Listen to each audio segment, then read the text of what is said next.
Before, I showed how to create rotating text.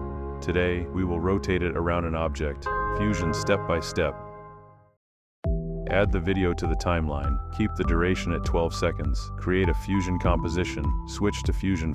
First, disable the video and add a text node. Enter the text and choose the font.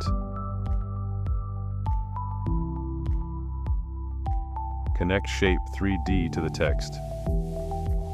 Select Cylinder as the shape. By adjusting the text size, create a closed circle. Add a Render 3D node. Connect the video to it, then connect everything to Media Out. Invert the inputs of the Merge node. Select Shape 3D. Go to Transform and adjust the text position.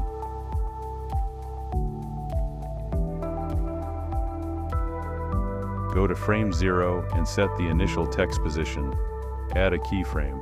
Go to the end and rotate it by 360 degrees. To hide the text behind the planet, add a polygon node. Enable the invert parameter and draw a mask that hides the text.